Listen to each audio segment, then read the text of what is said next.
welcome to Rapid Reviews Radio Podcast, episode 138.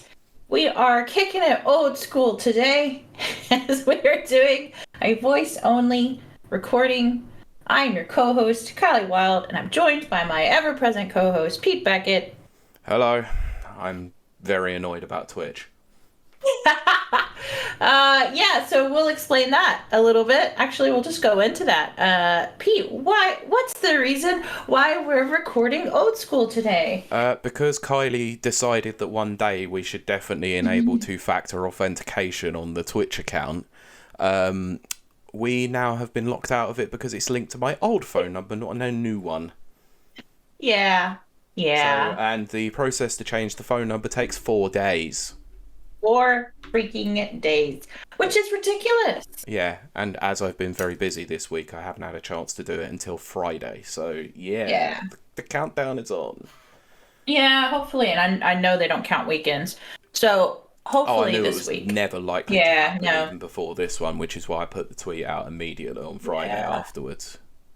Yeah, and for our eagle-eared listeners, you might hear a lot of explosions behind me. That is because fireworks are going off like crazy because it's the day before Halloween. Oh, okay, good. I was kind of hoping that war wasn't coming. I mean, it's Northern Ireland. You never know. Anything is possible. That's true. It's true. I guess it's Halloween Eve? Hallows Eve? Or Hallows Eve's Eve. That's it. Yeah. I don't know. Oh my goodness. But wow, it's really loud out there. But other than that, Pete, how's your week been? Exhausting. So it's oh my god, it's been such a busy week this week. So been working as usual, of course, but then Wednesday I was involved in a charity football game for work. So I played football for the first time in a good couple of years. Then Thursday was out with a bunch of work colleagues bowling. Oh. So, yeah. Ooh. And then Friday was out and about doing other things too. So, wow, you're just a man about town. Unfortunately, yes, but now I'm as exhausted as you probably are. Yeah, I'm definitely tired, as we would say back in Texas. Yes. So how's your week been? My week has been great. We did I think we called it a Friday night showdown at the gym. Nice. And I got to dress up as Deadpool doing deadlifts, which is my favorite. And it was great. I actually went around humans. It was awkward, but I'm quite proud of myself. I did stick around. Like last time we did a get-together function thing, which was probably like 2 months ago. I left after, about 10 minutes, 15 minutes. I dipped. I was like, I'm out of here. And how long did you last this time? This time I stayed nearly to the end. I think I stayed a full 30 minutes, which was very, very much a new thing for me. I still sat by myself. I just don't know how normal people do it. Do they just walk up to strangers and be like, hey, I too am a stranger. Let's be strangers together. It's weird. Pretty much, yeah. You go over, you crack a joke, and then you start conversation. Oh, that's weird. Oh, that just sounds so uncomfortable to me. I'd rather be up on stage hosting or performing or something like that. That doesn't make any sense to me. I can go up and be in front of a crowd of 1,000, but going to talk to one person. Oh, yes. See, that's what's so funny. Like, I do have this, I was thinking of this the other day. I have this very extroverted friend. She is just amazing. She'll talk to anyone. She'll go up and talk to anyone and everything. But she goes, Kiley, I could never do what you do. Like the various hosting gigs and stuff that I do. I was like, what? She's like, I don't know how you do it. All those people staring at you and all this kind of stuff. I was like, it doesn't even register on my radar as a problem. It's only when it's one-on-one. I had a similar problem when I was, this was many, many years ago. It was an old podcast that I did where we actually did a talk at EGX. And oh, right. Oh, God. Like, going up and speaking to normal people, like, on their own, absolutely fine. Got no issue with it whatsoever. getting up in front of a group, like a room Oh, of about 100 people. oh, I'd No, love I was that. so nervous. It was horrible. Oh, I was I visibly shaking as I got onto stage. It was just the worst. I love that feeling. I love that feeling of standing up there and talking to the crowd, or how I used to do at the roller derby games and get the crowd all like hyped up and stuff Yeah. and so much. But you know what? You get me talking to a one-on-one. Oh gosh. I'm just gonna stare at the floor and be freaked out the whole time. So basically, what you're saying is so long as the ratio goes above 3 digits, then you're fine. You know, I was thinking about that too because it's funny. When I walked into I was called the lobby at the gym, there was like 6 or 7 people in there, which is quite a bit. And I was so uncomfortable, which I wouldn't normally be. But I think it's Yeah. because they were all in costumes and I didn't know who each one was. Ah, yes, of course. The old And masquerade party. yeah, so I was just like, I don't know who I'm talking to, so I'm just gonna run through here really fast. Wow, you actually did cardio to avoid a social situation. Yeah, exactly. Oh yeah. Yeah, there you go. That's my choice. Oh my gosh. Cardio or social situation, and I will choose cardio. Yeah, and I know that's a big thing for you because you hate cardio. Yes. I hate it so much. A lot of cardio on Friday. Well, yeah. But oh gosh. But all in all, it was very fun. I was proud of myself for getting out there. 'Cause it isn't something that I do. Which again, I do realize how strange that is because you hear me on here or you see me with guests, and you're like, "Oh, Kylie's definitely, an extrovert, and she's all this and blah blah," and I am all those things, but only in a hosting capacity. Yeah. If it's like a one-on-one thing, no. Look, the human brain is a very strange thing. It is You so can't strange. explain that kind of logic because No. everyone is different. They're all wired differently, and obviously, Well, as you've probably proven like over to yourself over the last couple of years that autistics are very much wired very differently to everyone else. very differently. Yep, I often say, and I do stand by this, that if I wasn't autistic, I'd be an extrovert, 100%. I know I would. I know you would. Yeah. I mean, I come from a family of extroverts, loud people, performers. actors. Yeah, exactly. Yep. And I was the only quiet one, hiding in the back. I think that's all autism related. So it is funny. It's very funny. Yeah, it sort of makes sense to me, but I'm sure we've probably divulged more than enough about the week. So shall we get on with a We news will get episode on with because we've this. got nothing else to cover at the moment. Yeah, it's. I do want to explain for our listeners since we don't have any watchers. But when it gets towards the end of the year, we have so many shows planned ahead that we get a lot more new shows cropping up, if that makes sense, because we have big shows planned, and our energy kind of goes to the big shows, which I'm real excited about. Yeah, of course. So just to put it into context, I'm already planning Game of the Year, which is well over a month away, but I'm in the process of getting everyone together and organising the bracket and all that sort of thing. So it's taking a lot of energy, if I'm honest. So you'll see a lot of news stories towards the end, but that's okay because there's a lot of news happening. Speaking of which, Pete, do you want me to crack straight into it? Let's go for it. Okay, so as per usual, the source for this particular episode is going to be VGC, but if you want to read the articles yourself in full, each article will be linked in the description or show notes or whatever you want to call them, or the description on YouTube if this goes up. Don't know how I'm doing it yet, but we'll see. Totally will. Yeah. So I'll go to the first article, and this one is unfortunately, I would say unfortunately, more aimed towards our illustrious third co-host when he does join us, because it's a game that he's particularly interested in seeing. Yeah. But those across to the Far East may not be able to see it because Calista Protocol has been cancelled in Japan after the developer decides against cuts. Just insane. Not as insane as you think, and I'll go into that in a minute why. Okay.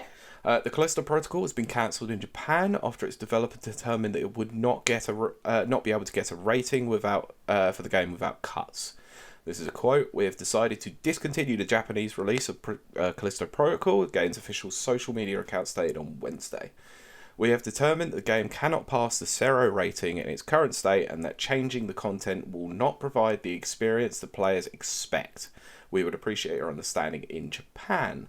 The account concluded by stating that it would provide refunds for those who pre-ordered the title. Video games are rarely banned in Japan, but many titles have been edited for excessive violence. And I'm glad that it mentioned this because I was going to bring this up. Such as Gears of War, Call of Duty, Grand Theft Auto, and Dead Island. Tokyo-based analyst Dr. Serkan Toto explained on Twitter that Japan's game censorship has gotten a lot worse since local ratings agency Zero was established in 2002. So this is a quote. Games censored for nudity and violence in Japan include Last of Us, Cyberpunk, Uncharted 1, Witcher 3, GTA 5, etc. Needless to say, censorship also affects homemade games, including Resident Evil, when compared to the Western releases. It's also important to understand that sometimes Japanese games get two releases, one cut and one gory version. The gory version typically sells better. The problem is the gory version, which usually carries the Zero's strictest Z rating for ages 18+, is also censored when compared to the Western release. In other words, avoid the Japanese version of such games at all costs. They're always censored. I'm not going to go into any more of this because I think it's going over somewhat of the same ground. And mostly the reason what I was going to say was there was a particular scene in Resident Evil 2 Remake that was particularly censored for the Japanese version, and that did make a bit of a storm when the game was just about to release. Oh? There was... so there was a scene, I believe, with a horribly mutilated body. Oh. And they cut down quite a lot of the actual content itself. I find that interesting for several reasons. The least of which, and listeners, dear listeners, do not take this wrong. The least of which is, this is the place where some very graphic mangas and stuff come from. Look, let's just say it how it is. Some uncut hentai. Thank you. I'm not dancing around the issue. They are the nation of weebs. Yeah, and very extreme weebs at that. No offense to the weebs. Not at all. So that always is very interesting to me because, like, being that I'm American, we are very open about violence and gratuitous violence and graphic violence. But we're very hesitant about, like sexual things. Yeah, it's the thing that always makes me laugh about America. You can watch someone chop someone's head off, but as soon as you show a titty, that's it. You're done. That's it. You're done. And which was funny having to explain that to my friend that was recently here. She was very like, "Whoa!" I was like, "Yeah, no, that's normal here." So it is funny to me the way different countries have censorship guides. Put it that way, yeah. So this one's a surprising one to me. And it's also surprising about Resident Evil because that's where Resident Evil came from. Yeah, it was, but that's what the article was saying, that no publisher is immune from it, even if they are their own talent. Yeah, that's very true. So I think that's disappointing, to be honest, because Calista Protocol looks great, and obviously, people over in Japan are not going to get the chance to play it. However, there is something interesting about it, though. There's no region locking on the PS5 or the Xbox. Right. So they could, if they want to incur import tax, order the game from elsewhere and still be able to play it. Right. They just won't be able to buy it in Japanese shops or the Japanese PSN or Xbox Live. Yeah. So, if you want to do that, if you still want to play the game, just import it. It's basically what Australians have been doing for basically since game started. Oh, gosh. Yeah. It's true. I was trying to remember which one was like not allowed to be sold here in Ireland. I can't remember. Probably Manhunt too. I think it was Manhunt is what I first was thinking. Is Manhunt the one where you start in the jail and Yeah. the guy is okay. It's That one. Manhunt is the game by Rockstar that's essentially just a snuff movie. Yes, that. What a weird time that was. All the Saw games and The Saw movies, the Saw movies and yeah, the other yeah. all that. Yeah. I think it was just one of those times where they were like, okay, well, censorship has gotten a little bit lax. Let's see how far we can push the boundaries before they start tightening up Yeah. again. Yeah. It's always good to push boundaries. Yeah, I agree. It just shows what you can kind of get away with. But anyway, Yeah. shall we move on to the next story? Because I think this one caused a bit of a stir online a few days ago. Sure. Physical copies. I'm not reading the headline because I think it's just explained in the first line. Right. Physical copies of Call of Duty Modern Warfare 2 allegedly include just 72 megabytes of data on disk. Sorry. Yep. Which doesn't surprise me at all. But yes. Moving on. So that's according to Does It Play, a social media account which tests physical games to see if it can be played offline on consoles. I hadn't actually heard about this cool. Twitter account until this point, so that's actually a really good service, by the way. Yeah, I like that. According to the account, Modern Warfare 2's disc comes with hardly any data. Assumed it's stored on a standard PS5 UHD, so that's a Ultra HD Blu-ray disc. Less than 1% of the storage is being used by the game.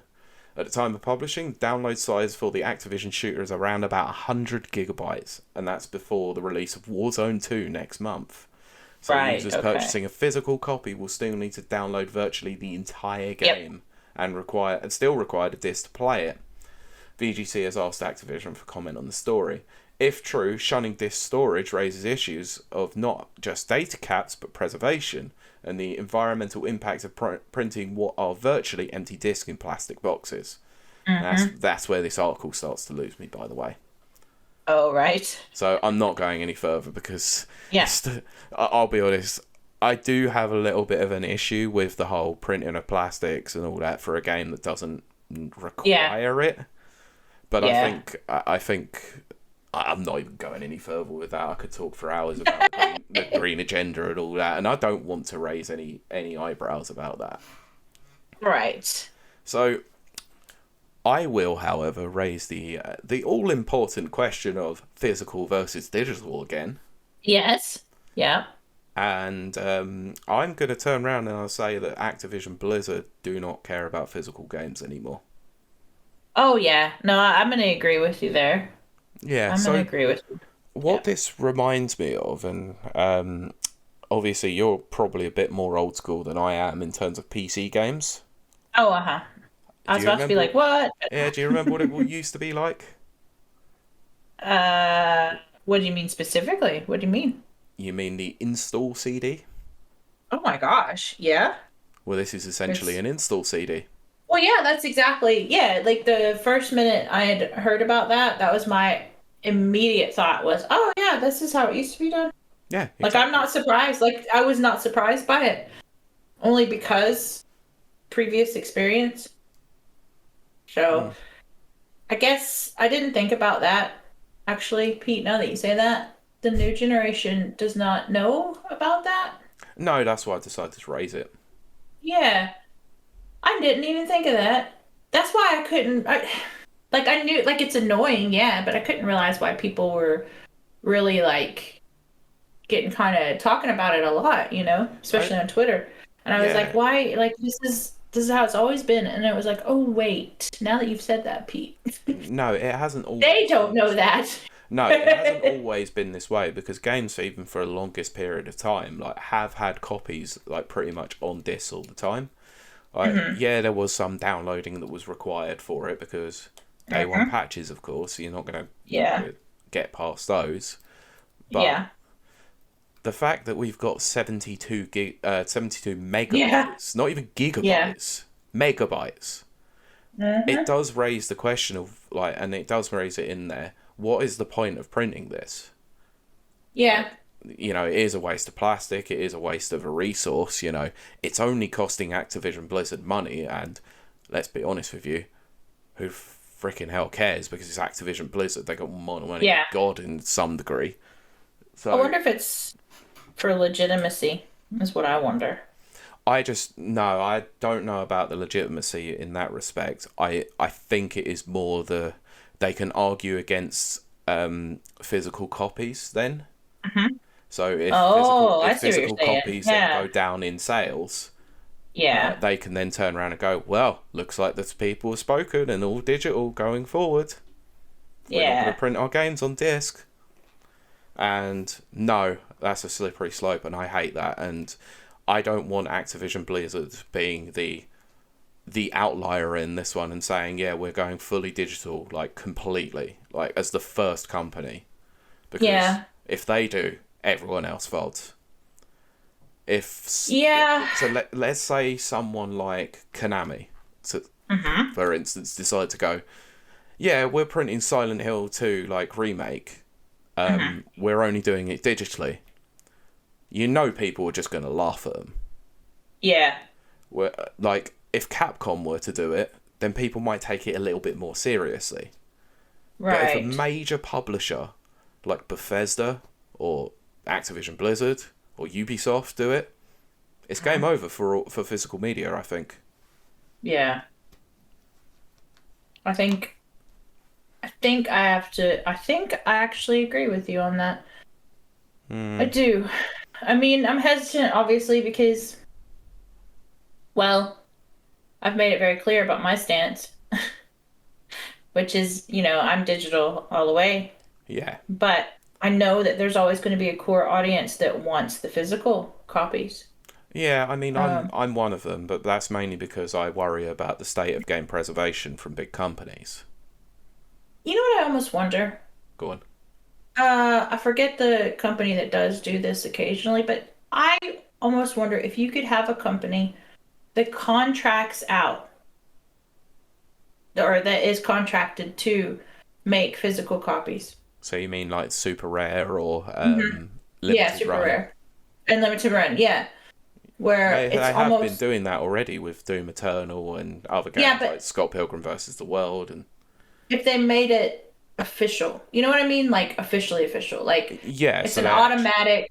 So they essentially do a deal with, say, Activision Blizzard and go, oh yeah, we'll print your copies of Call of Duty Modern Warfare 3 next time around for 5% of your profits or something. Yeah, and we'll only print, like in the case of Limited Run, we'll only print 20,000 copies. Yeah, I guess one of the things that in terms of legitimacy, they probably would have to print a few more than that, but that could easily get worked out on a case-by-case basis. But I like your thinking, actually. Like, it could be the next way that Limited Run decide to go, actually. Yeah, well, I mean, that's what I would do personally. I wonder if I can print games now. I was literally just about to say, there's your new business venture, I think. There you go. Yeah, I've been needing a new one. I think that covers it, didn't it? Oh, yeah. I think that's... Yeah. So I'm going to move on to the next news story. So Rocksteady co-founders Sefton Hill and Jamie Walker are leaving the studio. Yeah. That is Rocksteady. Oh, I know. So, it's like, whoa. But yes. Yeah. So Rocksteady co-founders Sefton Hill and Jamie Walker are leaving the studio. It's been announced. In a letter posted to the Rocksteady website, David Haddad, president of WB Games, made the announcement. With Suicide Squad Kill the Justice League nearly finished, they have both decided to leave Rocksteady at the end of 2022 and will begin a new adventure in gaming, the letter reads. We have the utmost respect and gratitude for Jamie and Sefton and wish them all the best with their new endeavour. And like many fans, we look forward to what they do next. Nathan Burlow, longtime Rocksteady director of production and original founding member of the studio, will now become studio director, and Darius Sagjian, I apologise if I butchered the name, will become the studio's product director. Hill and Walker released a joint statement as part of the announcement and confirmed that the next move in GamesBest will be together. So that means they're forming a new studio together then. Mm-hmm. Yeah. Our decision to leave Rocksteady was emotional to say the least. From the day we founded the company in 2004 all the way to today, Rocksteady has been our life and soul. Wow, 2004. Wow. That's crazy. And to think 5 years after that, they became a household name with Arkham Yeah. Asylum. That's wild. I actually, okay, that's crazy because I actually didn't think they had been established that long before Arkham, No, if I'm honest. I didn't think they were around for very long before they did Arkham, actually. So Yeah. to see it I actually on remember, paper was like, whoa, okay. yeah, because I remember the whole speculation, oh, this is a new company. How are they going to handle such a big property? But I guess back then, 5 years was a new company, whereas now it's like 2 years. Yeah, that's true, actually. Like, because you look Yeah. at, can't remember the name of the studio, but the one that Jade Raymond set up and then got purchased by Sony before they even shown a game Oh off. gosh, yes, that's right. Yeah. Yeah. Anyway. So, Yeah. I'll continue reading the statement. So, now with Suicide Squad in safe hands and the team here stronger than ever, it's time to hand over the reins and for us to start a new adventure together in games. Actually, this is interesting because it does go off down their path of history. So, Rocksteady Studios was formed in 2004 by the pair, who were both formerly... Oh my god, just reading this name is bad enough because it's proper 90s. By the pair who were formerly employed at Argonaut Games. Oh goodness. Oh goodness. Oh wow. Oh, I know. Oh, I know. And there's also another one Wow. in here that brings back memories, but people still remember who they are. The first release from the studio was Urban Chaos Riot Response, a first-person Oh shooter my that was God. published by Eidos Interactive for PS2 I and Xbox. Oh my gosh. Oh, I know. It's absolutely ridiculous going down this like path of Oh my history. goodness. So, however, the So studio funny. would truly rise to prominence with the Batman Arkham series, which began with Arkham Asylum in 2009. Wow, I didn't even read this Yeah. article and I knew it was 2009. Oh yeah, I remember it. I remember it clear as day. Yeah, so do I. I played it Absolutely. 4 freaking times. It's a great game. So, Yeah, widely it called the greatest really. Yeah, sorry. Well, no, I was about to actually say what you were about to read, which is it just blew everybody away. It was just stunning. Yeah, widely called the greatest comic book game of all time by critics, it was a huge success that spawned 2 direct sequels. Yep. One not so great and one quite Yeah. good. Yeah. That's just my Yeah. opinion. Arkham That's City still is a- not as good as Asylum, and Arkham Knight is not as good as City. Uh, yeah, I get them all confused. So Asylum is obviously the more confined experience. Yeah, I like that City one. is more open world, and Knight was the one that had far too much Batmobile. Which one's Origin? That was the one that wasn't made by Rocksteady. That was by Oh, that was by WB Montreal, who is are that making Gotham Knight. is that the one where what's his name? Mark Hamill didn't voice Joker or something like That's that? Or they correct, had to. Yeah, I remember that. and it's the one where believe it's Deathstroke as the main villain. Yeah, I have only watched Let's Plays of that. I've never played that. I've heard the There's Deathstroke fight is absolutely incredible at the end of the game. right. So I'm planning on getting it at some point if I can actually play it backwards compatible. Very good, very good. Yeah, I'm sure. Oh well.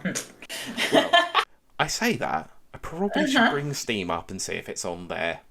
Yeah, I I think keep you'd have a better forgetting I've chance got a good there. PC to do that now. Exactly. Yeah. Anyway, Oh my gosh, so yeah. in 2020, it was reported by The Guardian that the studio failed to resolve issues relating to sexual harassment and inappropriate behaviour. Oh, great. Yeah. It was Yeah. reported that more than half of the female employees at the studio had contacted executives about the issue. Rocksteady replied to this and told The Guardian in 2018, we received a letter that's, from some of our female employees expressing concerns that they had at that time, and we immediately took firm measures to address the matters that were raised. Over the subsequent 2 years, we have carefully listened to and learned from our employees, working to ensure every person on the team feels supported. In 2020, we are more passionate than ever to continue to develop our inclusive culture, and we're determined to stand up for all of our staff. But anyway, that's going down the line of something completely different there, and I actually just want to talk about these two leaving. Yeah. Yeah. Which is, it comes as a surprise. Okay, but I say that, but let's be honest. I'm gonna give my theory, and then Pete, you of course can give your theory. Uh, I think they're tired of rehashing the same thing, Mm-hmm. and the only way that they're gonna be able to be creative is to start their own or start a new studio or Interesting. project or whatever. Yeah, because I mean, watching as I do, as a detached observer of pop culture and Yeah. media, um, I think finally, after 10 or 15 years, I think people are tired. People, as in the creators, writers, artists, Mm-hmm. thinkers, all that stuff. I think they're tired of rehashing the same stuff. I Yeah. think, I think the time for original IPs in all forms of media, Yeah. I think it's starting to creep up, Okay. and people are like, yeah, I need to be creative. Okay. This is what I set out to do. So, yeah, that's kind of my theory. Okay. Well, I decided to do a small bit of googling here, Uh-huh. and I'm gonna give credence to your theory here. So, other than Urban Chaos Riot Response, what other games have they made? I would think only the Arkham games, right? Arkham Asylum, Arkham City, Yeah. Arkham Knight, Arkham VR, and Suicide Squad: Hmm. Kill the Justice League. Yeah, which is just Arkham, but Well, yeah, but it's set in the Arkham universe. yeah, So exactly. I'm not going to disagree with you on this one. I think it's a Yeah. pretty sound theory. They're obviously quite bored of, whilst Hmm. having an iconic character or iconic set of characters such as the Bat Family is Yeah. great and everything, and it gives so much license to be able to do pretty much what you like with them.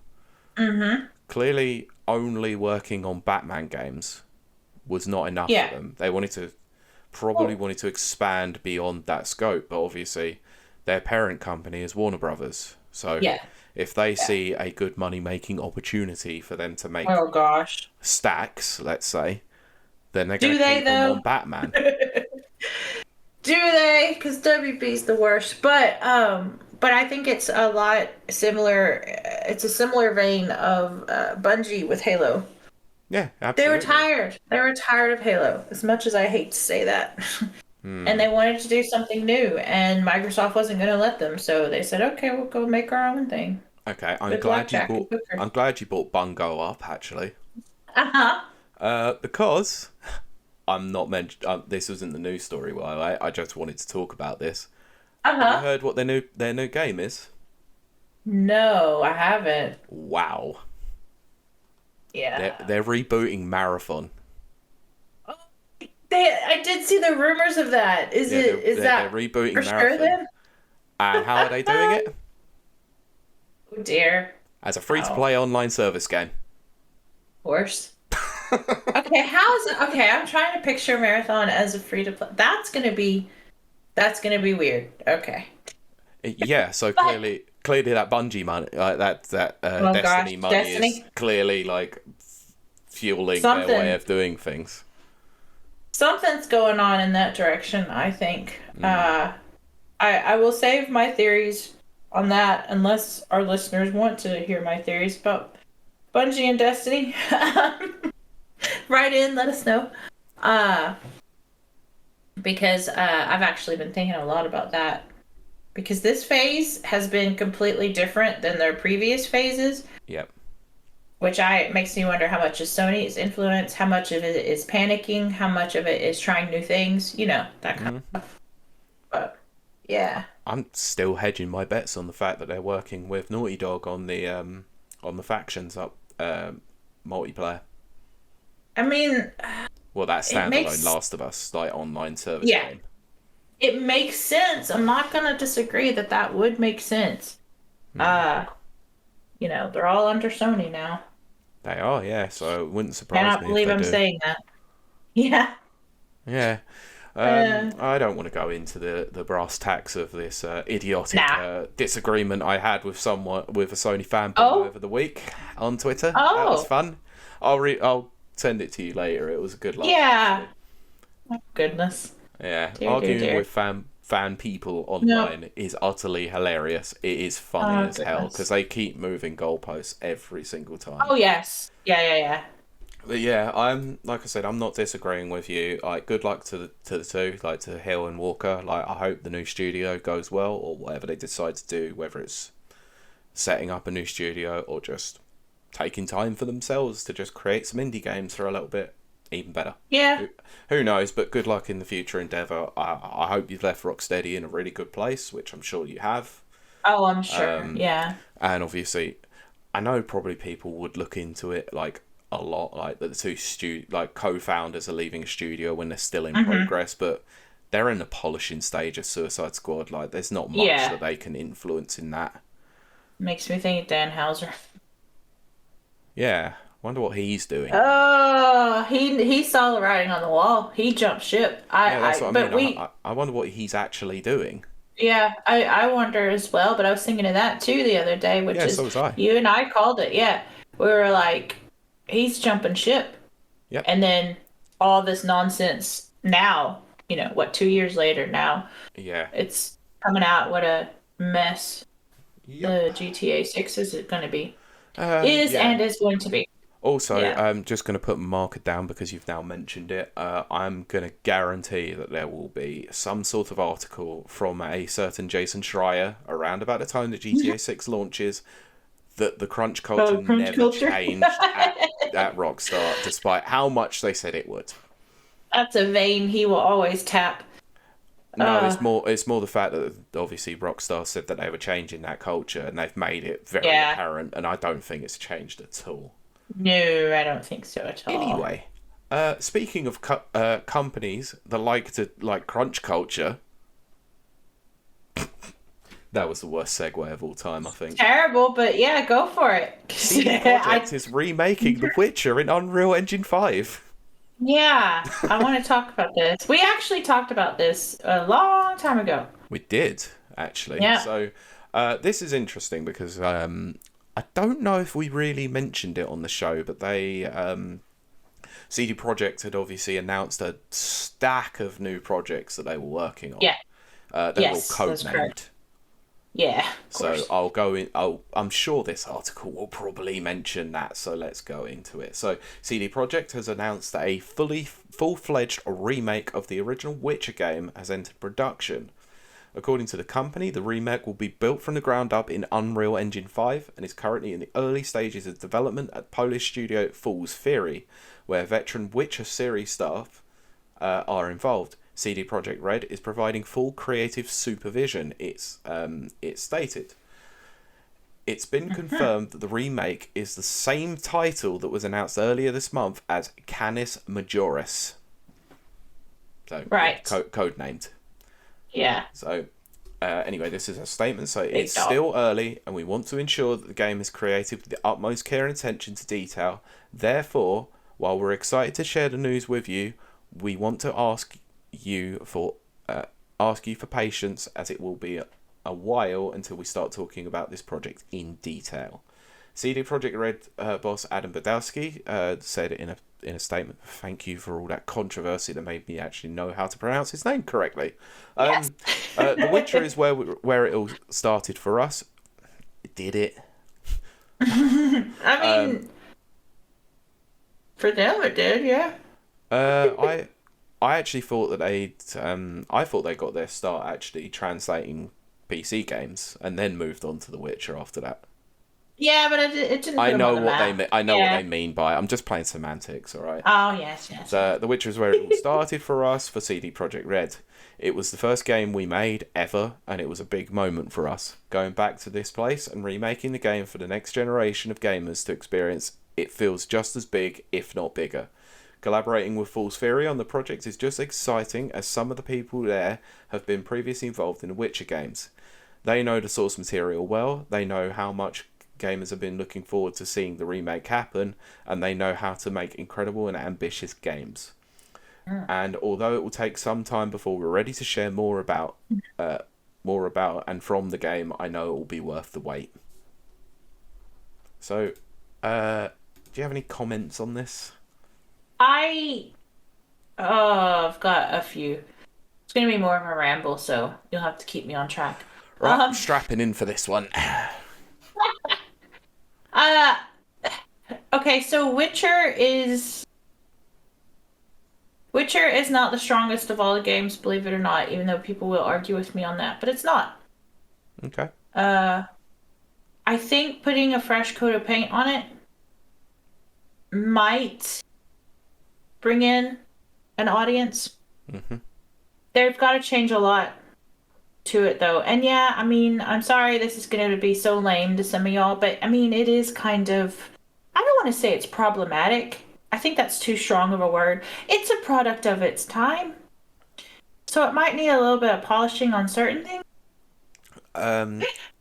Okay. Just As certain someone who's aspects. never ever played any of the Witcher games, or Right? read any of the novels, Yeah, or novels are watched so the good. Netflix show, Yeah, you're fine with that. what is... Yeah, I know, but we can cover that very briefly in a minute. I do want to. I do want to. What is it that's not aged Uh, so well in the first game? there is a lot of God, I hate saying this because it sounds so generic, so cliched, but there is a lot of sexism. And I don't really call out sexism that much because I think so. How do I say this? I don't know. I'm not as sensitive as most people are towards sexism. Some of it I think is fun and flirty. Uh, but Witcher, actually, I'd say Witcher 1, 2, and 3. Uh, it it is actually just it's a product of its time. Women are not treated correctly, I will say. Okay. So I do hope to see just a little bit of modification, just to modernize it. Put it that way. Not change it. Don't change the Don't change the the core. winning formula in terms of the gameplay. Yeah, yeah. Uh, but my first thought when I heard this was, I wonder if they're doing this to go hand in hand with the show. Now, I do have a lot to say about the show. The show is awful. The show is terrible. And I finally feel justified to say that. I have I've alluded to it in previous episodes of this podcast. You have, yeah. I've never come out and said it. The first season was passable. The second season is terrible. I think I did say the second season is terrible. I'm sure you did, yeah. Cavill is wonderful. This is nothing against him. It actually made me like him because I never was really a fan of him. Because I will be honest, I prejudged. I did, and thought that someone like him would never be into the nerdy stuff. And then come to find out he is an actual nerd and it wasn't fake. Yeah. So I was gatekeeping that, and I am sorry. No, look, we've all done it. Like, it's been so many times when you just prejudge someone and you go, yeah, they can't be a gamer because they're famous, they're just bandwagon. Look at him. Yeah, I'm like, look at him, He looks like, Look, he works out at the gym. I don't care. I'm just going to say it. I mean, look at him. He's a hunk. He is a smouldering piece of ass. That's the thing, he's not my type, and because my type is I like my people, which are nerds and geeks and all that kind of stuff. Yeah, that's the episode title, by the way. Yeah, I think it's gonna have to be. That is perfect. But so I prejudged Cavill 100%, 1,000%. Even though I had people telling me, oh, he builds his PCs, he paints Warhammer figures. I'm like, no, it's all for show. It's all for show. I was wrong. I'm 100% wrong. Yeah, until he went on Graham Norton and got absolutely torn apart for it by Graham Norton. Whatever. I hated that. That made me love him more. Yeah, exactly. Not Graham it was Norton, just like Cavill. made me hate. I'm afraid to say it made me hate Graham Norton even more because I don't like the guy. He can be very annoying, yes. But I also think he's an arrogant tit. Well, yeah, I think you have to be, though, to be a host. I guess it's half of the cost of the territory, isn't it? Yeah, but and I promise this is all going to tie back, so hang with me, listeners. What I have found that I totally respect about Cavill more than anything, his absolute love for the source material. Mm. His drive and his love for the Witcher book series, Yeah. and then the game. And then as it's recently come out this week, the He's no poor longer on guy it. was, well, he's no longer on it, yeah. But he was surrounded by people who didn't even like the game, who didn't even Um, like the books. let's just say, They, so far, they are mostly unfounded claims. It's you just a think bit of so? it's just a bit of he said she said at the moment by the Well, looks of it, I will because say this. one of the I writers will, has gone on to go to Marvel and then decided to yeah. speak about it, and it's like, I'm not gonna say, you're wrong, because you have first-hand experience, but obviously there's no documentation to prove the claims. What I will say is this, because Pete is right. I will say it is conjecture. But here's what I'll say. As a person watching this, listening to that awful, terrible dialogue, especially in the second series, there was no great love for this series. There was no heart behind it. There was no passion. It Mm. was an agenda-driven uh, thing, Yeah. and I hated. I don't. I'm not gonna say I hated it.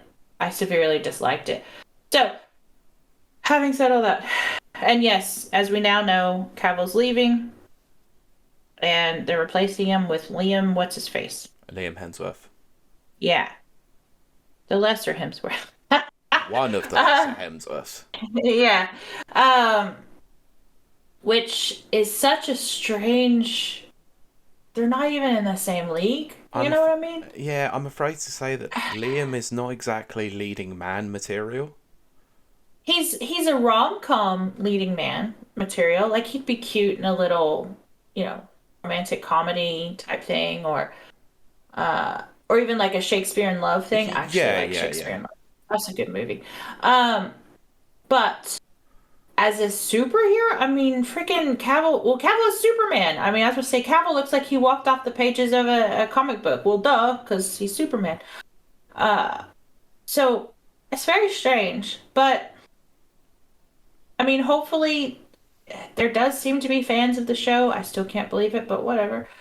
So hopefully, those fans will then, in turn, want to play this reboot of the, or I guess it's not a reboot, It's a this remake. remake of The Witcher. Hmm. They'll be disappointed because it's not going to be anything alike. Mm. But I don't know. I don't know. It's just it's all very very. It's the Witcher series is in a weird place right now, and a Yeah. weird transition time is what I will Yeah, say. it's trying to go mainstream. It's trying and it's doing it the wrong way, as so many of these other.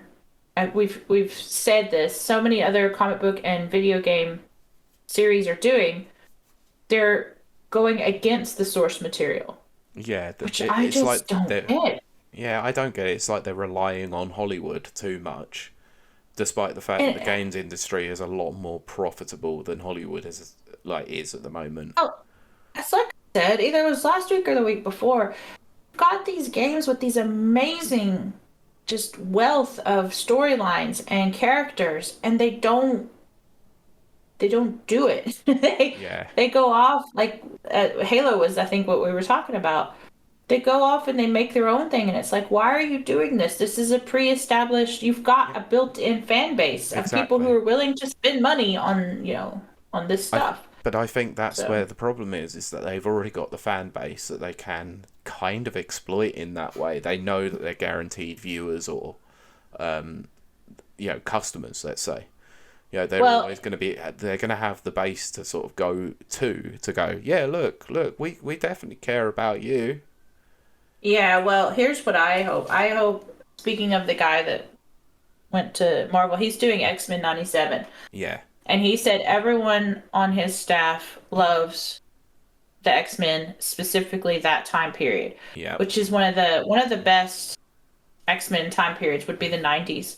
That's some of my absolute favorite yeah, decade. and that was I across was all like, media as well. That was like the comics, yeah, the cartoons, like they didn't have Yeah. movies back like by that point, but Well, in believe terms it of or not, they had a terrible, terrible TV movie by yeah, Fox for Generation X.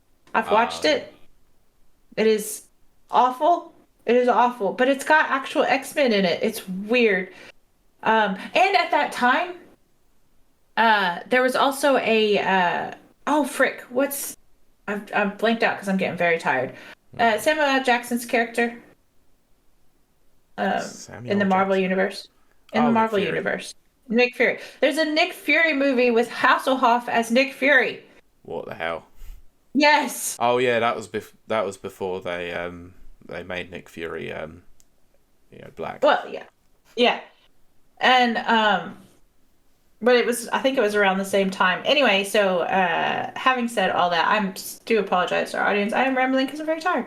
I am very excited to see what X-Men 97 is going to come out with, because if I could watch The Witcher and not feel the passion or love of this characters and series, I'm hoping the opposite will be true for X-Men 97, and that I will feel that passion and that love, as well. I'll tell you my thoughts after we finish recording, because I'm not going to put my foot in it in terms of never watchers. So Yes, right. Okay, I gotcha. Gotcha. I am going to Yes. bring this back to the Witcher, Yes. to the story just before we close it off to move to the next story. Yeah. The thing that I find the most interesting about all this, and look, I've got no issues with them remaking the game. I mean, clearly it's a game that they feel like it needs to be remade.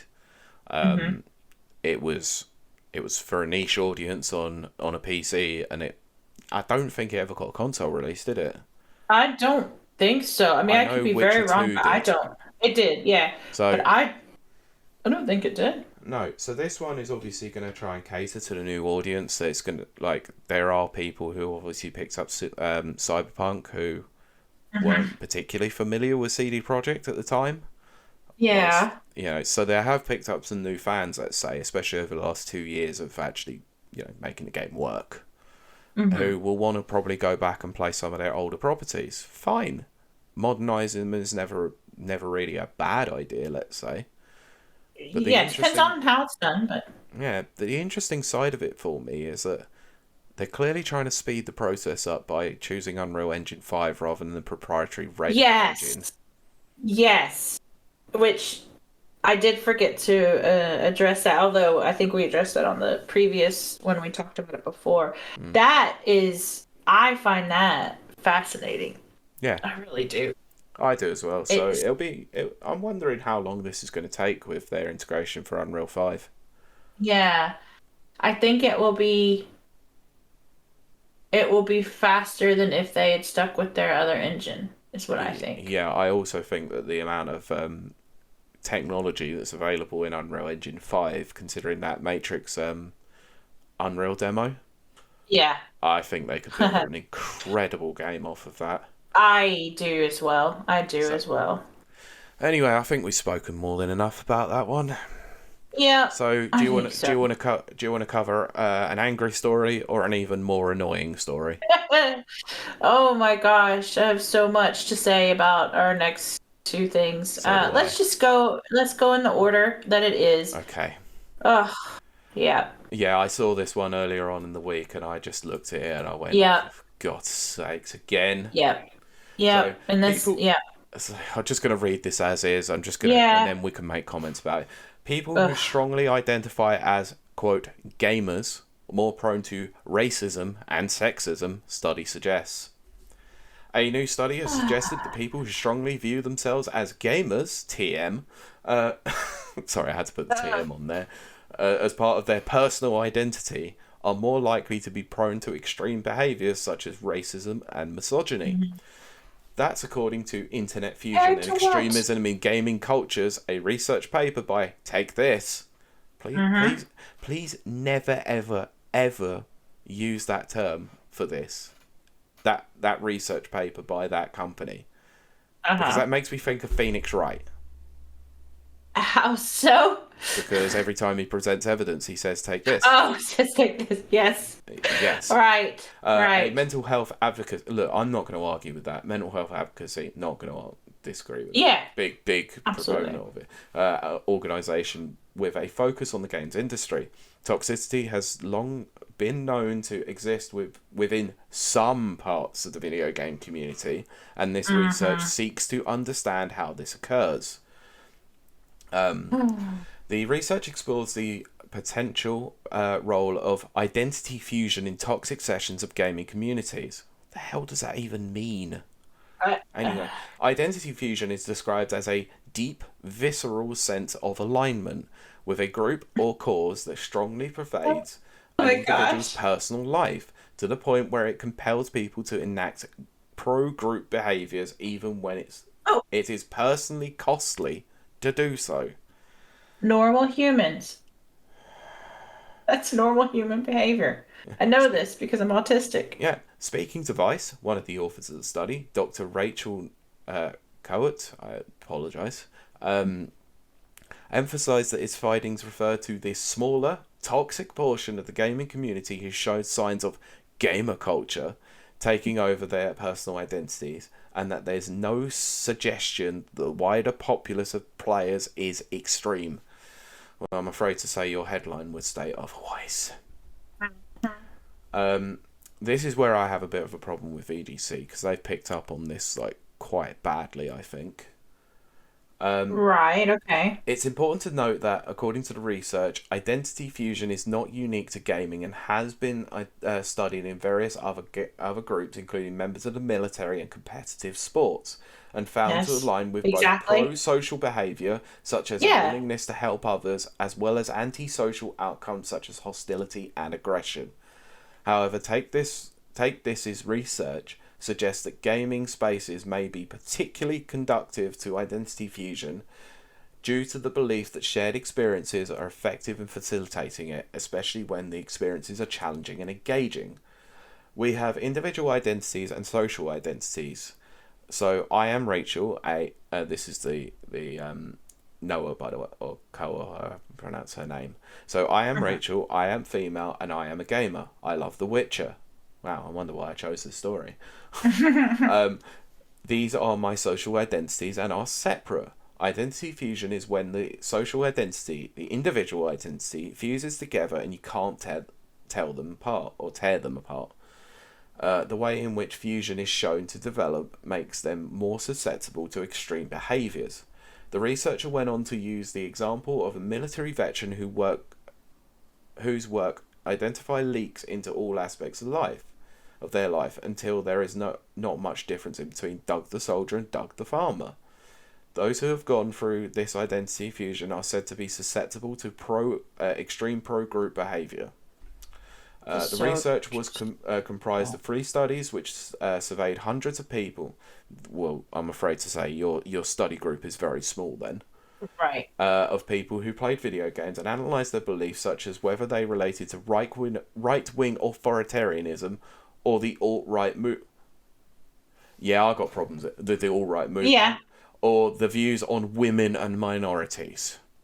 The Yeah. studies then attempted to collate identity fusion by asking questions about whether they believe that they make gaming culture strong, and how willing they would be to fight someone for making fun of gaming culture. Okay, So, so let's digest this a little bit, shall we? oh gosh, yeah. I Now, have. this is my problem with this article, let's say. Why is it only the right-wing authoritarianism and the alt-right movement, not the alt-left and the far-left authoritarian movement that's included within this study?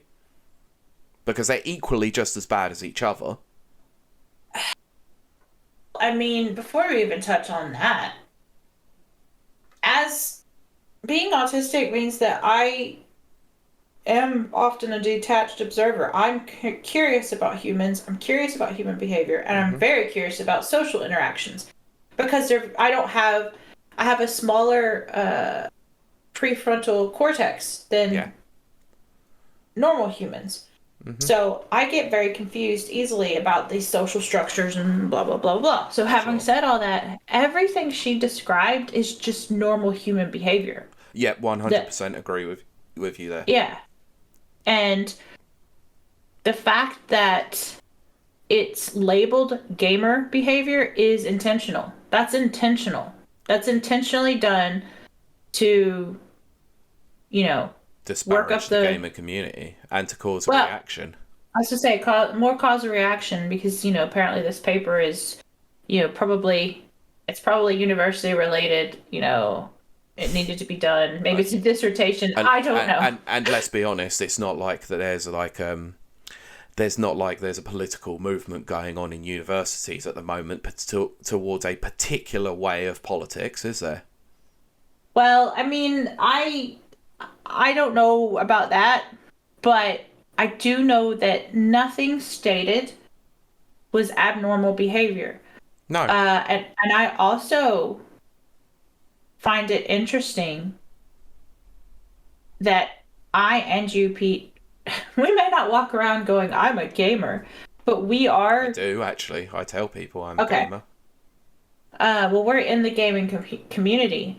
Yeah. And all I see around us, I mean, of course, we do know that if you go on League of Legends, if you go on COD and all this stuff, yeah, you're going to hear 12-year-olds being racist and sexist Because and homophobic and all look, that. I'm going to be honest with you there. It's literally just to be edgy and to cause offence because they think it's funny. Yeah. Nothing Well, more than that, really. yeah, Like, and I mean, what you'll it's find is that a very, very, very tiny subset of those people are well that people you do have to worry about. see this is my thing. I mean, think about how many people in the LGBT, all of the letters that I can't remember, Uh, are our friends and yeah. are gamers. Yeah, You know? well, bearing in mind that I'm with the Together We Play lot, and a lot of those Yeah, identify as LGBTQIA+. yeah. And I don't think I could be wrong, of course, and I'm always open-minded. I don't think anyone we associate with in our community is even on the right. There's centrists and then there's leftists. There's not a lot of politically right people that No, we because to be honest with are. you, I think the most right person that we've ever had on the show was Sophia Norwitz, and she wasn't. Oh, yeah, yeah. I wouldn't even say she was that far right, if I'm honest. It depends on who's Yeah, judging her, but like from my but perspective, I don't yeah, think she was. I would, I'd say some of the takes that she had were a little bit more on the extreme side. Let's be honest, and yeah. probably not how I think. But I don't decry anyone for having the ability to speak about it because Well, free speech, of course. but that's kind of my point is you're right. So Sophia will say she's the farthest right we've had on the show. She's probably the farthest right in any of our circles.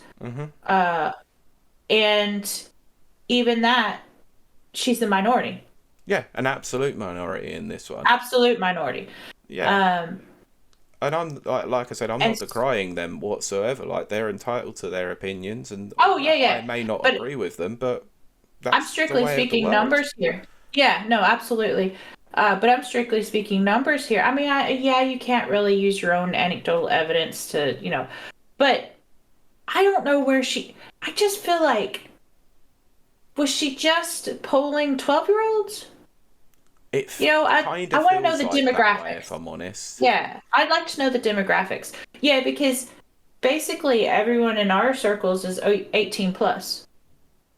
Um, yeah, I don't think we have any, you know, definitely not rapid reviews. I think everybody's 18 plus in rapid reviews now. Yes, Um, originally it wasn't the case because I think right, Josh was exactly. one that was on Yeah, wasn't, but but he's all grown up now. And, um, so I mean, I think her demographics pool that she's pulling from, uh, is not. Well, I mean, she only said it. It was only a couple of hundreds, or a few hundreds, or something like yeah, that. that's what I mean. The subset is not exactly too massive to make It's. I'm broad just annoyed. spectrum like claims like Yeah. they have. And I know that Well, obviously scientific studies are not going to be able to yeah, poll no, everybody, but exactly. usually the focus group is more than a couple of hundred. Well, I mean, and the thing is, I am tired of the very played out trope of racist, sexist, homophobic gamer. That's not Yeah. even if we were to go buy stuff like League of Legends and COD lobbies and all that kind of stuff, that's not a majority of games, Yeah. you know? No. Remember So, what it was? So they make mention in this article. I'm not going to talk about it too much, obviously, hmm because I'm kind of bored of reading it. hmm But it does talk about, obviously, that it was a strong correlation between a competitive game of something like Call of Duty by comparison to something like Minecraft. hmm And I'll use the example of this. We played Halo Infinite at launch a yeah, lot, yeah, and we we were in did. public lobbies with people, weren't we? Yeah, How many of yeah, those comments were homophobic, racist, or misogynistic? yeah. Not a single one. It's funny you say that. Not a single one, because the only quote unquote sexist comment I even got last year, and Hmm. believe me, this is way better than 10 years ago, was actually in Destiny. Yeah, I'm not I surprised at got that. a message, girls can't play, which is like, oh yeah, you wounded me. Oh, I'm so sad. You'll cry about It's it. like, sorry, Uh, if it's bruised your ego that yeah, someone well, of the other sex are playing a game, then yeah, well, that's on you than anyone. I'm pretty sure it was a 12-year-old, and I'm like, oh, you wounded me. Cut me to the Oh, quick. oh wow, I'm Yeah. never coming on Destiny again Oh, because a 12-year yeah. old told me I'm not allowed to play it. Gosh, yeah. Um, so I mean, yeah, again, that's anecdotal, but still, I just don't see what she sees, No, I don't either. you know? And I think it's a cop out, and I think it's a kind of slam dunk, oh, I can write this paper because it'll be easy to prove. You Mm. know what I mean? You know. Look, So, I'll be honest with you. I've had some messages back in the past, like from people. You know, mhm. I've had numerous messages from people telling me I was a see you next Tuesday, an arsehole, and all of that sort of thing for Yeah. beating them at a game. It Yeah. happens when people get competitive. Sometimes the bad streak in them comes out. I see it on a Yeah. football field all the time. I know. So, like for instance, this is where I have the utmost respect for quite a lot of people when they do play sports. I'm just using Mhm. this as an example, by the way. Is Mhm. that the heat of the battle can get to anybody, and it's how you handle the heat of the battle. Some Mhm. people get argumentative. Some people want to cause chaos. It just happens. The thing that I find the most interesting about all of it is that I have seen people literally want to tear lumps out of each other playing football whilst on the pitch for Yeah. 90 minutes, who will literally walk over to that person at the end of the game, shake their hand, Mhm. give them a hug, and go and have a beer with them at the end. Yep. Yep. That's how That's we did in sports for Derby. you. Yep. That's exactly how we did in That's Derby. It's essentially how Uh, I see it in games. Like me and you, we could be mhm. sitting there playing Halo, and it say we were on separate teams. If you killed me, I might call you a this and that, Yeah. and then just go, yeah, good game, You good sh- fun, that was fun. Yeah. You know, Yeah. it's a frustration thing. You know, you're not happy with your performance, so you take it out on someone else. Yes, okay, sexist, misogynistic, homophobic, racist comments are never okay, Right. I but think people are dumb for relying on them, but yeah, but I'm now starting to get to this point where everything in society is now seen as sexist, homophobic, racist, misogynistic, and all of that. And I'm starting to get to the point where I'm starting to ask, and this is probably wrong as well. Is it really though? Because you well, remember you remember the story of the boy who cried wolf. mhm. It's getting to that point now where everyone's starting to cry wolf, and I'm starting to question whether they're telling the truth. Oh, well, now when you come to like, oh god, this is definitely for a different podcast. But when you come to like people telling personal stories, there is yeah, you can get kind of cynical towards it. Yeah, I'm now. I don't want to be that person, but I've now become so overly cynical when people Yeah, mention the is and the phobes and all of that, and I'm like, can I see evidence? yeah. Yeah, it's not a good place to be, but too many people have now started throwing them around as catch-all terms, and I'm starting to get worried I by mean, it. this sounds so terrible, but look, I can't not say I'm a female in gaming for longer than some people have been alive, which is depressing. Uh, but how do I say this? You're gonna have to get a thicker skin. Not always. Mm. Um, but having said that, it's still not a majority of the games. It's still not a majority of players. Exactly. I haven't received a comment like what I received in Xbox Uh-huh. 360 days Oh gosh. for like Well, that's what 10 I'm saying. years. Yeah, that's what I'm saying. Like, the worst I got this year was from Destiny 2, and I'm pretty sure it's a 12-year-old, and it was just girls can't play games. Mm. Oh, I will gladly take that than the crap I used to get Yep. on the 360. It was Yeah, I mean, terrible.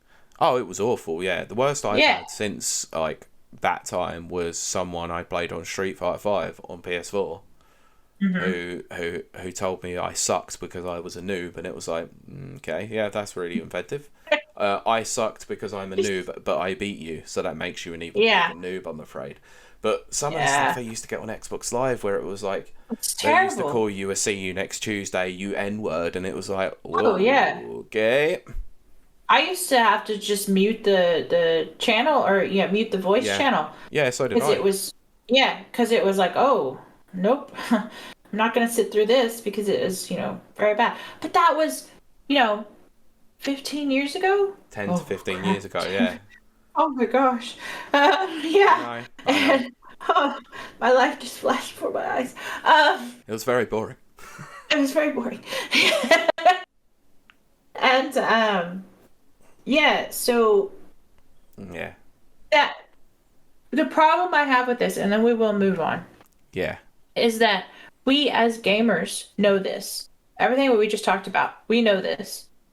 Non-gamers, which makes up a majority of the population, are still stuck in that 10 years ago mindset of mm-hmm. gamers are just these loud, racist, sexist men.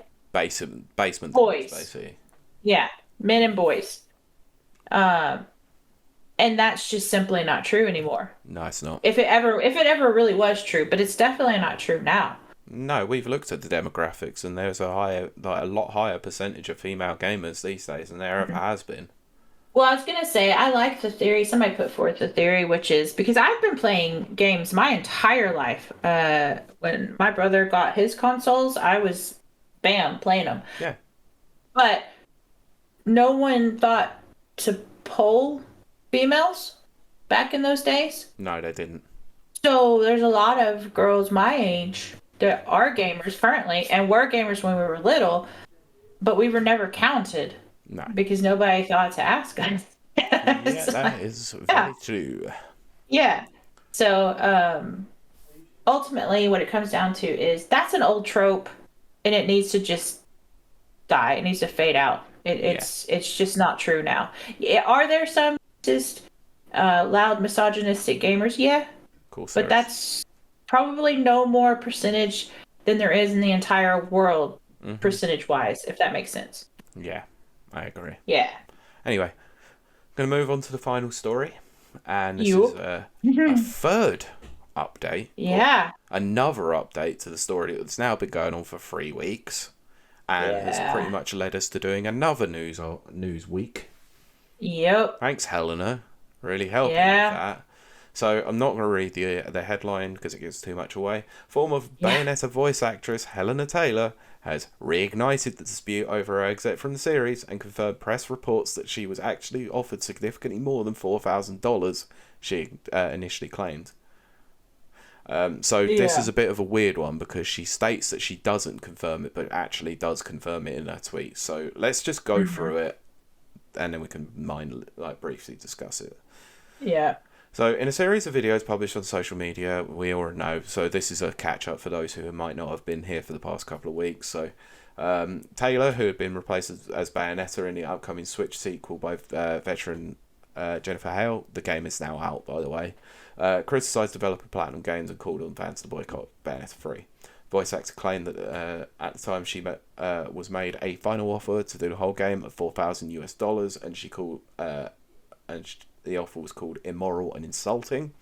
Bloomberg and VGC sources later disputed the claim and alleged that Platinum had actually offered a package worth $15,000, which is within the SAG or the AFTRA union rules. So the SAG is the Screen Actors Guild. I can't remember what the AFTRA is.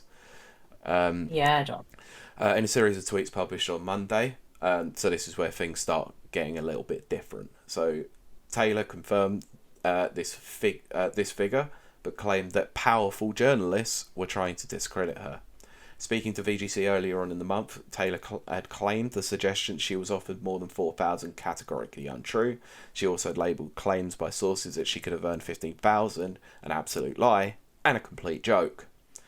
Monday's Twitter thread reads, "It has come to my attention that some people are calling me a liar and a gold digger. I feel the need to defend myself and my reputation in the industry. As I posted on part 3 of my video thread, I explained that their first offer was too low. That offer was $10,000 in total." Cue the groan. Yeah, but she had left out. Yeah, that's why I said cue the groan. I was expecting you to go, ugh. Oh. No, anyway, it doesn't matter. Remember, this is a $450 million franchise, not counting merchandise. I then wrote in Japanese to Hideki Kamiya, probably because in letter because he can't block that. Yeah, exactly. Asking for what I was worth. I thought that as a creative, he would understand. He replied saying how much he valued my contribution to the game and how much fans wanted me to voice the game. I was then offered an extra 5,000, so I declined to voice the game. The voice actor then confirmed another detail from press reporting that she was later offered a flat fee to voice some lines for $4,000. Bloomberg claimed that this was for a cameo.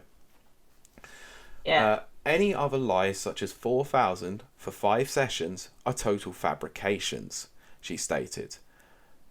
There were not extensive negotiations. I've also been informed of ridiculous fictions, such as I asked for $250,000. I am a team player. I am just asking for a fair living wage in line with the value that I bring to this game. I was paid a shockingly low total of £3,000 for the first game. She is British. A little more for the second, so she doesn't disclose how much she earned for the second, right. which is a little bit worrying to me. Yep. So Sus. I'll get to that in a minute anyway, because I've got a lot I need to say about this one. Yeah. I wanted to voice her. I have drummed up interest in the game ever since I started on Twitter in 2011. So this seemingly corroborates another claim in VGC's reporting that Taylor was paid significantly less for Bayonetta 2 than the $15,000 offered to her for the third game. On Monday, Taylor concluded her series of messages by claiming that she had, and this is the part that really gets to me the most, kept up interest in the game by answering fan letters and signing autographs. She acknowledged that at one game conference she charged money for signatures, but claimed that this was donated to charity.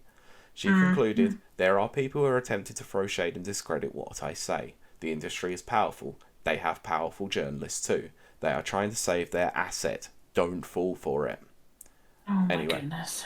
I'm not. That's where I'm drawing a line under this now, because that's where I'm done.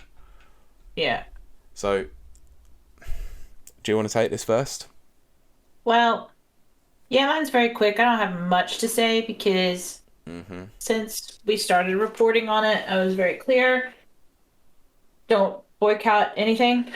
No, we said that out. You specifically said that outright.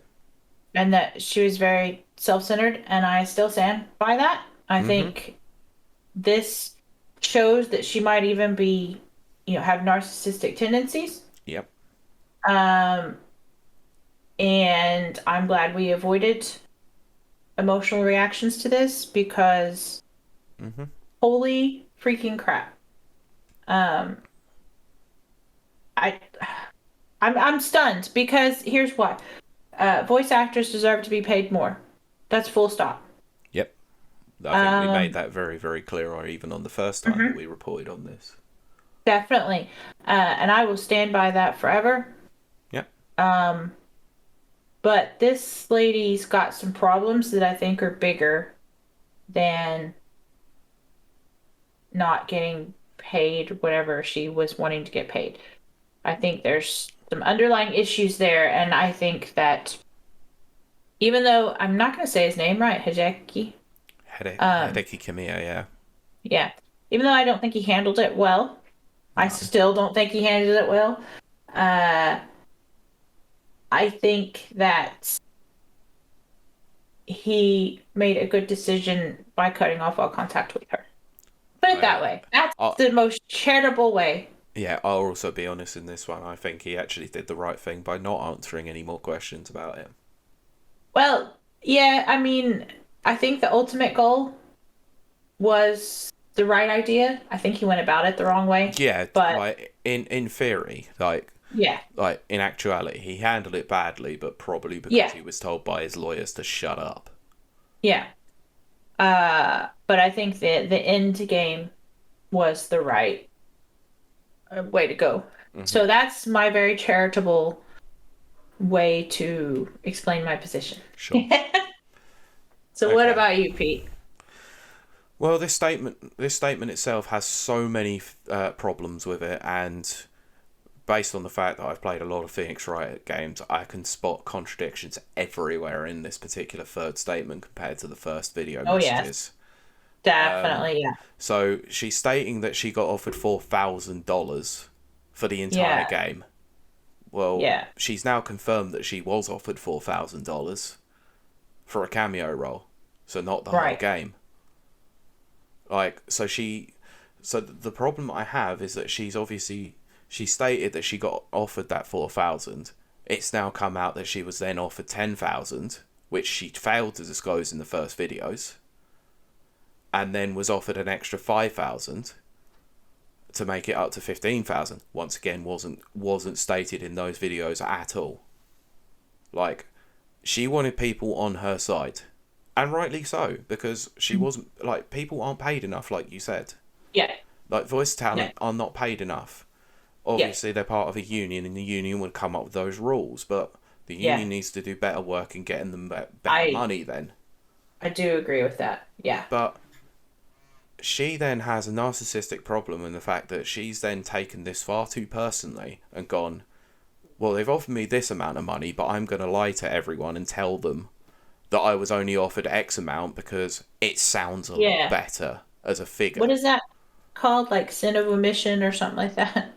Well, yeah, she's a myth. Lying by omission. Yeah, she's lied by omission. Let's say that is the Yeah, legal term. I think it is, isn't it? yeah, So yeah, I have problems with that because she's been knowingly untruthful about the entirety of the story from her, even from her side, and she did it to curry favour to lead a boycott on on a game that was going to have a massive effect on the livelihood of not just Kamiya himself, but the incredible talent that are at Platinum Games who grinded away on this game for over 5 years. yeah. You know, Exactly. not Yeah, particularly fair on them. My yeah, biggest issue is she says, I'm a team player. Well, you're clearly yeah. not because you're trying to take them to task I over it. What did these yeah, developers do to you? Nothing. But yeah, yet you're trying to ruin their livelihood over this. That's not very fair at all. And that's what, yeah, this is where I have problems with it. And the fact of the matter is, as well, at the very end of the day, where she says they're trying to run, like the games journalists are trying to run cover for them. I mm-hmm. don't necessarily disagree with that point because some companies do, Yeah, but not quite to this extent. yeah, Like, yeah, they stay favourable with some places for access, and we know this happens. yeah. Like, look at the amount of It does. collector's editions that go out to outlets Yeah. to curry favour for, Hmm. for better reviews, or to stay, Yep. in contact with them and gain access and use the press as to how and when they want to. But remember, it's a two-way street. The press also utilise these companies for their own gain too. Yeah. So it's not it is mutually beneficial, more so. But why do you think a company and various other news outlets, as well as the internet, like the Twitter community, the gaming community, all conspire against one person? Why? Yeah. Why would we do that? No. Yeah. 10 million people who watched that video were pretty much all on her side Yeah. on when the videos first came out. Hmm. And then the news came out from Jason Schreier a couple of days later that changed everything. Yeah. And then this, she's putting her foot in her mouth about this because she keeps she's not retracting any statements. She's not turning around and saying there is some validity in what's being said. She's trying to state that it's all outright false and then confirming the actual figures. Yeah, It's just that's absolutely ridiculous. that's what put my like alarms ringing. Yeah, and for me, I have to ask one question about this. What does she justify as a fair living wage then? Yeah. Because Yeah, because she's that's what never the come out statement with says. it. I am a team player. I'm just asking for a fair living wage. Now, Yeah. if you're offered $15,000 for 20 hours of work, where's that fair to Well, the person like it, myself who doesn't probably won't even earn that in half a year? yeah, but I mean, like, if that's the only job she took for that year and blah blah blah, Yeah, I get you that. know, But she's doing yeah, theatre work in the UK. She's not the only job she's doing. yeah. Well, I think that I think says that as an almost distraction, Yeah, exactly. And this you is my know. problem with the Hmm. vast majority of this statement is that Hmm. it's trying to throw like pejorative statements and superlative language at you to try and curry Hmm. favour, to try and distract you away from the fact that she's basically admitted that all the facts in Jason Schreier's article were true. Yeah. I still am very hesitant with Schreier's article. Um, Yeah, I agree. Like, there's but some yeah, inconsistencies, of course. yeah. Um, but that doesn't like that's just my natural hesitation from being in journalism and all that kind of stuff. Yeah, Uh, and from the fact that we've been doing this for a very long time, and we've seen a yeah. couple of really dodgy articles from him at Kotaku. Yes. Yep. Not they're not big on due diligence. No, But um, having said that, that still doesn't preclude my hesitation to see to take on board what she says. Not I don't want to outright call anyone a liar, which is why I'm hedging all my bets and being yeah, so hesitant in my language. But she has not been consistent and it hasn't added up. no, That's what I'll say. Um, agreed. yeah. And so I don't think what we've also learned being in this business and doing like the podcast for like 3 years or whatever now is there is never a clear cut good and bad guy. Nope. It's always got gray areas, and I hate that. Yeah, um, welcome to the world of morally grey. yeah, I want I want my stories and I want my games and I want my life to just be good and bad and know who's good and know who's bad. But guess what? It's not really like that. And unfortunately, Um, that's not what life is all about either. no. So I think in this story, yet again, there there isn't an overly good side and there isn't an overly bad side. No, Uh, just there's a lot of inconsistencies. yeah. So, but I think that we can all come to the conclusion that pay your talent, just pay your talent what they're worth. Hmm. Especially if they're part of a union, that union needs to step up Yep. and start, you know, doing some stuff. Yeah. But ultimately, that's what it comes down to: pay your talent. Agreed. Hmm. I'm gonna finish this out with one last thing though, Sure. because part of me feels like someone probably should be sitting there and actually talking to Helena about this properly Yeah. and sort of turning around to her saying, look, you might, like, if you have a vendetta against Platinum Games, fine, they might have treated you badly in the past, and if they have, if all of this is true and the figures she's providing were true, I'll hold my Hmm. hands up and I'll say sorry about that because, Hmm.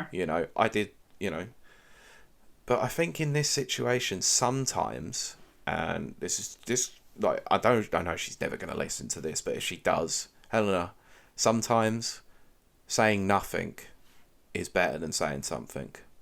Yeah. And in this instance, I think you've put your foot too far in your mouth and you just need to be quiet now.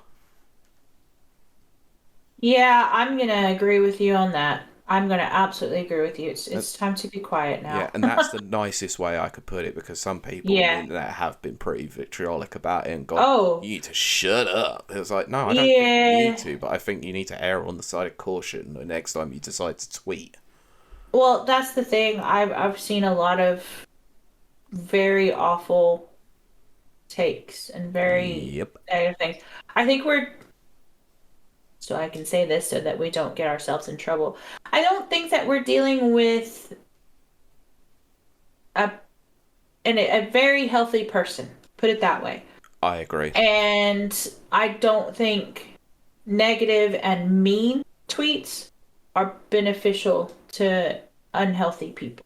No, and that's why I've taken the angle that I have and trying to Mm-hmm. just point out the contradictions rather than just saying, Helen, you're an outright liar, or anyone's an Yeah. outright liar in this one. I'm just pointing out the inconsistencies that Yeah. I've seen myself with the story from either Yeah. side. But I think, and maybe I'm jumping the gun here, I think we should put that story to rest. I agree. Until something Yeah. else comes up that's Unless it's, yeah. particularly mind-shattering or earth-shattering, I'm not going to cover Yeah. this again. Yeah, I'm going to agree with you there. Sure. Yeah. Well, that's the news. That does it for us. Another episode in the can, as they say. Mm-hmm. But we do thank you guys for joining us in this very strange episode. Yeah. We should have done something spooky, but I was tired and I didn't think. We'll do something spooky next year. Yeah, we can try. Yeah, well. I mean, Man. it's kind of hard to do something spooky when, you Well, we could have done like... I know, but we could have done like a horror themed topic, but none of us play. But we don't play horror games. Neither of us do. Look, I was thinking about it, I don't but think Karen does either. Neither. No, I don't either. I don't think he does. I think I got all my horror out on What the Frick Do You Want Scream episode, which yes, listen to. Oh my gosh, what a plug was that? That is the shameless self-promotion. Genius, though. That was perfectly dropped. So, Pete, where can they find you out there? You can find me on the internet, mostly on Twitter, at PeteBeckett1, which is spelled BeckEtt and the number 1. I do, obviously, some recordings on other podcasts, like What the Frick Do You Want with Scream, which was out last week, and The Never Watchers, which is a Marvel Cinematic Universe podcast. Yeah. So, Kylie, what about yourself? Where can I find you on the interwebs? Find me mostly tweeting or Instagramming or gramming stuff about the gym and fitness pizza in my mouth. I can't eat pizza. I wish I could. But I'm over on Twitter at KILEYTEHTREET. I'm not gonna lie. I am not gonna be tweeting negative crap. I just can't. If you're on Twitter right now, you know exactly what I'm talking about, because Twitter is a horrible hellscape, post-apocalyptic hellscape, and currently it won't last. It'll pass. Yeah. So I'm just gonna be tweeting dumb, shallow, silly nonsense, just to try to feel some light and love, peace and love, into the world. Yeah. But if you are gym inclined, fitness inclined, I'm over on Instagram, which I believe is at Kiley Yelik, which is just KILEYELIK. Yeah. And I think that is going to do it for... Yes. That is everything. Yes. But we'll be back next week, and we're probably going to be live next week, on streaming. Let's hope so. Yeah, fingers crossed. But either way, we will see you and talk to you next week. Bye. Goodbye. Thanks for listening. Please check us out on SoundCloud, Apple Podcasts, and Spotify, or wherever you get your podcasts. Please follow us on social media at Rapid Reviews UK or the podcast-specific Twitter at RRRadioPod. Please follow us on Twitch at Rapid Reviews. The music is made by Johnny Atma. Please check out Gametal on YouTube. And for everything else, please visit www.rapidreviewsuk for all the latest reviews.